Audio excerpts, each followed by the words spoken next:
ਇਹਦੇ ਵਿੱਚ ਹੁਣ ਟੀਟੀਪੀ ਦੇ ਲੋਕ ਵੀ ਇਸ ਨਾਲ ਸ਼ਾਮਲ ਹੋ ਰਹੇ ਨੇ। ਪੀਟੀਆਈ ਇਸ ਨੂੰ ਆਪਣਾ ਜ਼ੈਲੀ ਵਿੰਗ ਕਹਿੰਦੀ ਹੈ ਔਰ ਇੱਕ ਪਸ਼ਤੂਨ ਜਿਹੜੇ ਨੇ ਉਹਨਾਂ ਦੀ ਇੱਕ ਬੜੀ ਤਾਦਾਦ ਦੇ ਸ਼ਾਮਲ ਔਰ ਮਨਜ਼ੂਰ ਪਸ਼ਤੀਨ ਦੀ ਬਾਗਡੋਰ ਸੰਭਾਲ ਲਈ 2018। ਬਿਸਮਿਲ੍ਲਾਹਿਰ-ਰਹਿਮਾਨਿਰ-ਰਹੀਮ। ਪ੍ਰੋਗਰਾਮ ਤੁਹਾਡੀ ਗੱਲ ਦੇ ਨਾਲ ਮੈਂ ਜਹਾਂਗੀਰ ਮਿਨਾਸ ਤੇ ਅੱਜ ਦੋ ਇਸ਼ੂ ਤੇ ਤੁਹਾਡੇ ਨਾਲ ਗੱਲਬਾਤ ਕਰਨੀ।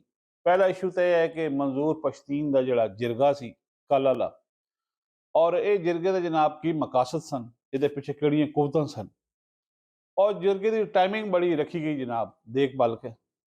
ਇੱਕ ਸਟੋਰੀ ਹੈ। ਔਰ ਦੂਸਰੀ ਗੱਲ ਕਰਨੀ ਅੱਜ ਦੇ ਵੀ ਲਾਗੇ ਤੁਹਾਡੇ ਨਾਲ ਐਨੀ ਤਰਮੀਮ ਦੀ, ਕਿਉਂਕਿ ਮੌਲਾਨਾ ਫਜ਼ਲ ਰਹਿਮਾਨ ਸਾਹਿਬ ਜਿਹੜੇ ਨੇ ਇਸ ਵਕਤ ਮਰਕਜ਼ ਨਿਗਾਹ ਨੇ। ਪਹਿਲੇ ਮੁਸਲਿਮ ਲੀਗ ਨੂਨ ਕੋਸ਼ਿਸ਼ ਕਰਦੀ ਰਹੀ, ਫਿਰ ਪੀਪਲਸ ਪਾਰਟੀ ਕੋਲ ਆ ਗਏ ਸਬਜੈਕਟ, ਔਰ ਪੀਟੀਆਈ ਵਾਲੇ ਦੋਸਤ ਵੀ ਰੋਜ਼ ਮੌਲਾਨਾ ਦੇ ਘਰ ਚੱਕਰ ਲਾਉਂਦੇ ਨੇ। ਔਰ ਉਹ ਮੁਸਹਫ ਦਾ ਜਿਹੜਾ ਹੈ ਅਜੇ ਤੱਕ ਉਹ ਮਸਲਾ ਕਸ਼ਮੀਰ ਬਣਿਆ ਹੋਇਆ।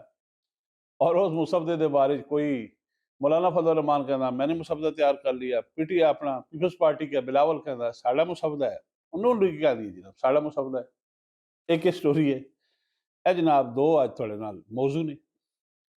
ਲਓ ਜੀ, ਗੱਲ ਇਹ ਹੈ ਕਿ ਪਹਿਲਾਂ ਤੁਹਾਡੇ ਨਾਲ ਗੱਲਬਾਤ ਕਰੀਏ ਪਖਤੂਨ ਤਹਫ਼ੁਜ਼ ਮੂਵਮੈਂਟ ਦੀ। ਪਾਕਿਸਤਾਨ ਦੀ ਜ਼ਾਹਿਰ ਜਿਹੜੀ ਸਾਡੀ ਆਰਮਡ ਫੋਰਸਿਸ ਨੇ, ਸਾਡੀ ਕੌਮੀ ਸਲਾਮਤੀ ਦੇ ਇਦਾਰੇ ਨੇ, ਇਹਨਾਂ ਜਨਾਬ ਅਫਗਾਨ ਵਾਰ ਦੇ ਹਵਾਲੇ ਨਾਲ ਹੁਣ ਤੱਕ 70,000 ਤੋਂ ਜ਼ਾਇਦ ਆਪਣੀ ਜਾਨਾਂ ਦਾ ਨਜ਼ਰਾਨਾ ਪੇਸ਼ ਕੀਤਾ। ਲੋਕ ਸ਼ਹੀਦ ਹੋਏ ਨੇ, ਸਾਡੀ ਫੋਰਸਿਸ ਦੇ ਲੋਕ, ਸਾਡੇ ਆਮ ਸਿਵਲ ਸ਼ਹਿਰੀ ਔਰ ਸਾਡੇ ਹੋਰ ਜਿਹੜੇ ਸਿਕਿਉਰਿਟੀ ਦੇ ਇਦਾਰੇ ਨੇ ਉਹਨਾਂ ਜਿਸਨੇ ਹਮਲੇ ਹੋਏ ਨੇ। ਔਰ ਇਹ ਸਾਰੇ ਦਾ ਸਾਰਾ ਜਿਹੜਾ ਇਹਦਾ ਪਿੱਛੇ ਮਾਮਲਾ ਸੀ ਉਹ ਅਫਗਾਨ ਇਸ਼ੂ ਸੀ। ਜ਼ਾਹਿਰ ਇੱਕ ਜੰਗ ਹੋਈ, ਲੰਮੀ ਚੌੜੀ ਜੰਗ ਹੋਈ, ਉਹਦੇ ਪਸ ਮੰਜ਼ਰ ਵਿੱਚ ਮੈਂ ਨਹੀਂ ਜਾਣਾ ਚਾਹੁੰਦਾ, ਲੇਕਿਨ ਪਾਕਿਸਤਾਨ ਨੇ ਤਾਲਿਬਾਨ ਦਾ ਸਾਥ ਨਹੀਂ ਛੋੜਿਆ। ਲੱਖਾਂ ਦੀ ਤਾਦਾਦ ਵਿੱਚ ਮੁਹਾਜਰੀਨ ਆਬਾਦ ਕੀਤੇ, ਅਫਗਾਨ ਭਾਈਆਂ ਦੀ ਹਰ ਮੈਦਾਨ ਵਿੱਚ ਮਦਦ ਕੀਤੀ, ਸਪੋਰਟ ਕੀਤੀ। ਐਜੂਕੇਸ਼ਨ ਡਿਪਾਰਟਮੈਂਟ ਹੋਏ, ਕ੍ਰਿਕਟ ਡਿਪਾਰਟਮੈਂਟ ਹੋਏ, ਅਫਗਾਨੀਆਂ ਨੂੰ ਅਸੀਂ ਆਪਣਾ ਭਾਈ ਸਮਝਿਆ। ਔਰ ਬਾਰਡਰ ਦਾ ਸਾਨੂੰ ਇਸ ਬਾਰਡਰ ਦੇ ਬਾਰੇ ਕੋਈ ਸਾਨੂੰ ਚਿੰਤਾ ਨਹੀਂ ਰਹੀ, ਕੋਈ ਯਾਨੀ ਸਾਨੂੰ ਕੋਈ ਇਹਦੇ ਬਾਰੇ ਤਸ਼ਵੀਸ਼ ਲਾਕ ਨਹੀਂ ਰਹੀ, ਕੋਈ ਐਗਜ਼ਾਇਟੀ ਨਹੀਂ ਰਹੀ ਕਿ ਅਫਗਾਨ ਬਾਰਡਰ, ਕਿਉਂਕਿ ਅਸੀਂ ਇਹਨੂੰ ਭਾਈ ਸਮਝਦੇ ਰਹੇ। ਔਰ ਇਹ ਪਾਕਿਸਤਾਨ ਨੇ ਮੇਜ਼ਬਾਨੀ ਵੀ ਕੀਤੀ, ਰੋਲ ਅਦਾ ਕੀਤਾ।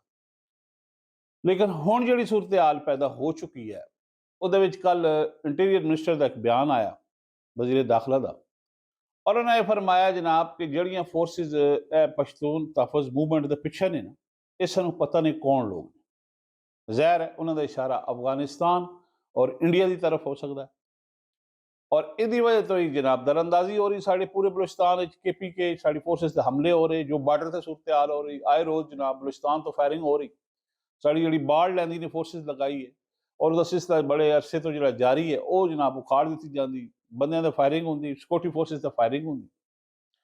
ਔਰ ਇਹ ਜਿਹੜਾ PTM ਦਾ ਜਲਸਾ ਸੀ, ਜ਼ਾਹਿਰ ਹੈ ਇਹ ਜਿਹੜੀ PTM ਹੈ ਇਹਦੇ ਵਿੱਚ ਹੁਣ TTP ਦੇ ਲੋਕ ਵੀ ਇਸ ਨਾਲ ਸ਼ਾਮਲ ਹੋ ਰਹੇ ਨੇ। PTI ਇਸ ਨੂੰ ਆਪਣਾ ਜ਼ੈਲੀ ਵਿੰਗ ਕਹਿੰਦੀ ਹੈ ਔਰ ਇੱਕ ਪਸ਼ਤੂਨ ਜਿਹੜੇ ਨੇ ਉਹਨਾਂ ਦੀ ਇੱਕ ਬੜੀ ਤਾਦਾਦ ਦੇ ਸ਼ਾਮਲ ਹੈ, ਜਿਹਦੇ ਵਿੱਚ ਜ਼ਾਹਿਰ ਹੈ ਨੌਜਵਾਨ ਨੇ।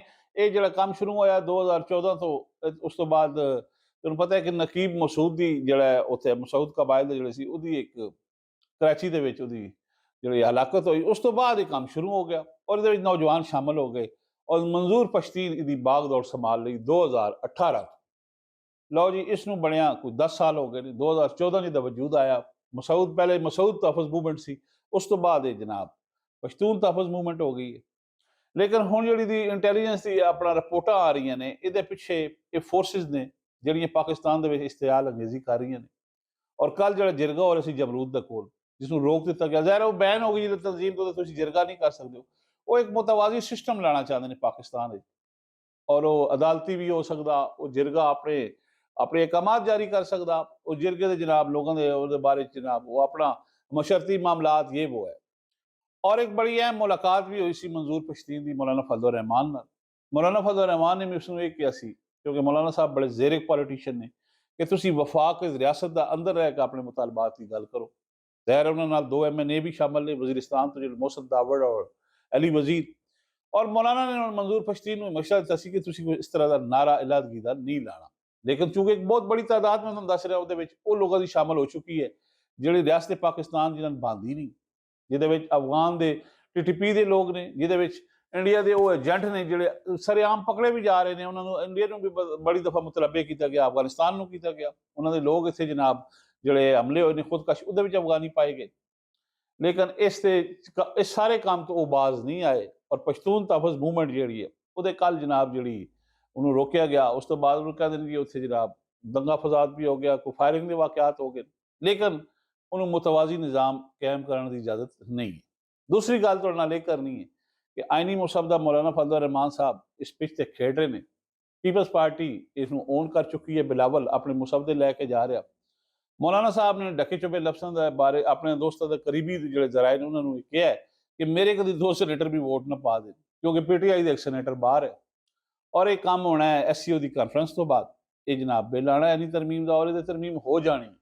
لیکن مولانا صاحب نے ابھی تک اپنا مسودہ اپنے دل نہ لایا ہوا اور بار بار یہ کہتے ہیں مجھے وہ مسودہ نہیں دکھایا جا رہا جس پہ آئینی عدالت بنی اور آئینی ترمیم ہو۔